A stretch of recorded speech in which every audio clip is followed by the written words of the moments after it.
பெண்ணை பிறவி செய்தால் சட்டத்தே பெண்ணை பிறவி செய்து சரி அப்பெண்ணுக்கு சட்டத்தி என்று திருநாமம் இட்டு ஆண்டவர் கூறுகின்றார், அம்மா சட்டத்தி சுவாமி வாய்ப்படி தந்தை இந்த கையிலேயே உன்னுடைய பணி என்ன தெரியுமா? என்னையா? இறைபணி. கைலாசத்தை தோற்று மொழிகி சுத்தம் செய்து மாவிளக்கேற்றி வைத்து நெய் தீபம் வைத்து வைத்து நிறைநாளி தான் வைத்து நறுமணம் கமலம் போடி செய்ய வேண்டும் இந்த கைலாசத்தை. ஆகட்டும் சுவாமி. அதன் பிரகாரம் சட்டத்தி பெண்முடியார்கள் அழகான முறையிலே கைலாசத்தை தோற்று மொழிகி சாந்தாலை கோலமிட்டு சஞ்சனத்தால் நிறைமொழி அழகாகவே கைலாசவரை சுத்தம் செய்து வருகின்றார். நெய்விளக்கேற்றி வைத்து நிறைநாளி கும்பக்கூடம் வைத்தாள். தேவாரம் திருவாசகம் ஓதி அந்த ஏற்றமிகு கைலாச மாமலையை நறுமணம் கமல செய்வாள் சட்டத்தி. அப்படி தினந்தோறும் சுத்தம் செய்து வரக்கூடிய நாளில் அது நல்ல நாளையிலே நாட்கள் ஒன்றன் மேல் செல்ல இந்த சண்டத்தையும் பருவ வயதை அடைந்தார். இரவு பகல் வந்து போயின. ஆமா, பருவநிலை மாற்றத்தாலே இரவு பகல் உண்டாயின. சரி, அந்த புவியின் சுழற்சியின் காரணமாக இரவு பகல் தோன்றிட்டு நாட்கள் ஒன்றன் பின் ஒன்றாய் உருண்டு ஓடின. ஆமா, பருவ வயதை ஈவதற்கு முன்பாக பார்வதியம்மையானவள் ஓடோடி வருகின்றார். சுவாமி, அம்மா இனிமேல் இந்த சண்டத்தை கைலாசம் வரைக்கும் வைக்க கூடாது. வேண்டாம் வேண்டாம், ஆமா, கைலாசத்தை விட்டு அப்புறப்படுத்துங்கள். ஆகட்டும் என்று பகவான் கைலாச மாமலை விட்டு சண்டத்தை பண்படியை கானகத்திலே அனுப்பி வைத்தார். சரிதான். அந்த கானகத்திலே ஒரு வனலிங்க ஆலயம். ஆமா, அந்த வனலிங்கத்தை பூஜித்து வருகின்றாள் சண்டத்தி பண்புடியார். சரி, இவள் இங்கே இப்படி வாழ்த்து வர புதிதாக உதித்த கைலாசவரையை காண்பதற்காகவும் முதல் முறையாக 33 கோடி தேவாதி தேவர்கள் எல்லோரும் ஒன்று சேர்ந்து பகவானை காண்பதற்காக வேண்டி பல நிறமுள்ள வாசனையற்ற வளர்கள் எல்லாம் பறித்து அந்த அம்மையும் அப்பனையும் பார்த்து அருளாசி பெற வேண்டும் இல்லையா? ஆமா, இந்த உயர்ந்த நோக்கத்தோடு பாருங்க மாலை கட்டி வருகின்றார்கள். அம்மா, நீங்க அதுல ஒன்று கவனிக்க வேண்டிய விஷயம், பல வகையான மூலிகைகளாலே ஈசனுக்கு மாலை கட்டினார்கள் இல்லையா? சொன்னாங்க, நல்லவன் கூடுதல் கெட்டவன் இருப்பான், கெட்டவன் கூடுதல் நல்லவனும் இருப்பான். அந்த தேவாதி தேவர்கள் கூட்டத்திலே ஒருவர் சிந்தித்து பார்த்தார், ஏன் ஈசன் நிறமற்ற வாசனையற்ற மூலிகைகளை கொண்டு மாலையாக அணிந்து கொள்ளுகின்றார்? இந்த மாலையில் என்ன சிறப்பு இருக்கு, என்ன விசேஷம் இருக்கு? நுகர்ந்து தான் பார்ப்போம். மாலையை நுகர்ந்து பார்த்தார். சரி, ஏனையவர்கள் கண்ணிலே கண்டார்கள், அடே சண்டனே சண்டாளனே, என்னறிய ஈசனுக்கு சாற்றும் மாலையை நுகர்ந்து விட்டாய், இனிமேலே நீ நம்முடைய கூட்டத்திற்கு லாயக்கற்றவன். நீ சண்டனை அனுப்பி வைத்தார். அதுல ஒரு விசேஷத்தை பாருங்க, பகவானுக்கு சாட்டக்கூடிய மாலை வண்ணம் மிக்க நிறம் மிக்க நறுமணம் கமலக்கூடிய மலர்கள் ஒருபோதும் பகவானை அர்ச்சிக்க மாட்டார்கள். ஈசனாரி இன்னபிற தெய்வங்கள் எல்லோரும் அவரவருக்கு பிடித்த மாலை இருக்கு. இப்ப பெண் தெய்வங்கள்னா அரளிப்பூ மாலை ரொம்ப பிரியமா இருக்கும். மல்லிகை முல்லை மறிக்குழந்து எல்லாம் பெண் தெய்வங்களுக்கு ரொம்ப உகந்தது இல்லையா? அதுபோல் ஒவ்வொரு தெய்வங்களுக்கும் உகந்த மாலை உண்டான ஈசனுக்கு பாருங்க, தும்பை, துளசி, எருக்க நிலை, அரளி இலை, வில்வர்ச்சனை. முக்கியமாக நம்ம சொல்லக்கூடியது ஈசனுக்கு உகந்த அர்ச்சனை வில்வம். வில்வத்தாலே அர்ச்சனை செய்தால் சரி அவனுடைய ஆயுள் விருத்தியாக இருக்கு. ஒரு சிறிய கதை சொல்ற பாருங்க. பாண்டிய குலத்தை சார்ந்த ஒரு மன்னவர் பண்டைய நாள்களிலே மன்னராட்சியின் போது தனி ஒருவராக வீட்டுக்கு சென்றார். சரி, அவருடைய ஜாதக பலன் அண்டவர் இறந்து போய் விடுவார் என்பதுதான். இது அறியாது இவன் வீட்டுக்கு சென்றான். ஒருத்தனுடைய ஜாதகத்தை ஒருவர் கணிக்க முடியுமே ஒழிய அதுதான் முடிவென்று சொல்ல முடியாது. சரி, கணித்து கூறுவார்கள், இந்த தேதிகளில் இவர் மரணித்து போவார் அல்லது முடங்கி போவார் கணிக்க முடியும்.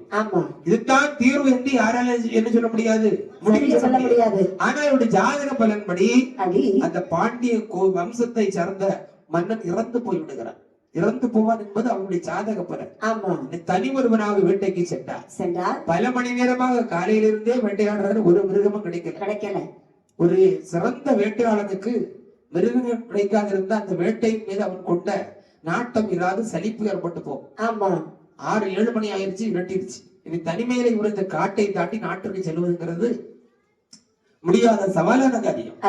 அங்கே ஒரு மரத்திலே ஏறி அமர்ந்து கொண்டார். சரி, அமர்ந்து கொண்டு அவருக்கு தூக்கம் வந்துடக்கூடாது, ஒரு பயம், உயிர் பயம் இருக்கும்ல.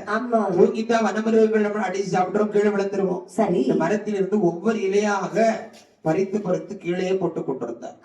நேரம் முடிந்தது, இவர் வீட்டுக்கு வந்து விட்டார். சரி, அவருடைய உயிர் தப்பித்து விட்டது. அதற்கு ஒரு பலாவன் ஒரு பரிகாரம், அவர் இறந்து விடுவார் என்பதிலே மாற்று கருத்து இல்லை. இவர் இறந்து போகாமல் இவருடைய ஆயுளை விருத்தி அடைய செய்யணும். என்ன செய்யணும்? சிவனுக்கு வில்வார்ச்சனை செய்யணும். அவர் ஏறி அமர்ந்திருந்த மரம் வில்வ மரம். சரி, கீழே இருந்த லிங்க விக்கிரகம் சிவலிங்க விக்கிரகம். ஒவ்வொரு இலைகளாக தன்னை அறியாமலே தூக்கம் வந்து விடக்கூடாது என்பதற்காக அடத்து போட்டாரு பாருங்க. அந்த வில்வ இலையெல்லாம் லிங்க விக்கிரகத்திலே விழுந்து சரி எம்பெருமான் எண்ணெய் அடங்கா மனமகிழ்ச்சி அடைந்தாராம். அந்த பாண்டிய மன்னனுடைய உயிரை அவனுடைய ஆயுள் காலத்தை விருத்தி பண்ணி கொடுத்தார். சரி, வில்வார்ச்சனை என்பது சிவனுக்கு மிக மிக மிக உகந்த, அவருக்கு பரிசுத்தமான ஒரு அர்ச்சனை வில்வார்ச்சனை. அப்பேற்பட்ட வில்வத்தை கொண்டு மாலையாக கட்டி கொண்டு வந்தார்கள். சரி, நீ பார்த்தால் அந்த தெய்வாதிபர்கள் அப்படி அதிலே ஒருவர் நினைக்கின்றார், என்ன எண்ணுகின்றார்? பகவானுக்கு கொண்டு செல்லக்கூடிய மாலை அல்லவா, அந்த மாலையில் அப்படி என்ன புதுமை சிறப்பு இருக்குது என்று பகவானுக்கு கொண்டு வந்த மாலையில் நுகர்ந்து விட்டார். ஏனையவர்கள் கண்ணிலே கண்டார்கள், இனிமேல் நம்முடைய கூட்டத்திற்கு லாயக்கற்றவன் என்று சொல்லி அவனை சண்டனே சண்டாளனே கானகத்திற்கு போவாய் என்று சொல்லி காட்டிலே அனுப்பி வைத்தார். கானகத்திலே சண்டனம் சண்டத்தில் பகவானுக்கு சாட்டவிருந்த அபிஷேக மாலையையும் அப்புறப்படுத்தினார்கள்.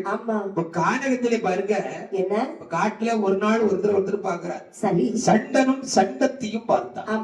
அண்ணலும் அவளும் நோக்கினாள். சரி, கம்பர் விட்டு கட்டிலும் தரையும் கவிபாடுங்கிறது போல ஒருவரை ஒருவர் தினந்தோறும் பார்த்தார்கள், கண்ணும் கண்ணும் நோக்கினார்கள், கருத்தொருமித்தார்கள். அந்த வனத்திலே கந்தர்வ கல்யாணம் முடித்தார். திருமணம் தான் முடித்து எப்படி வாழ்ந்து வருகிறார்கள் பாருங்கள். எப்படி அம்மா மாலையிட்டு மனம் முடித்து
திருமணம் முடித்தார்கள். திருமணம் முடித்துக் கொண்டு மன்மதனும் அதிகம் போல் வாழ்ந்து வருகின்றார்கள். கந்தர்வ கல்யாணம் முடித்தார்கள், கருத்தொருமித்தார்கள். கருத்தொருமித்து போவது என்று சொன்னால் என்ன?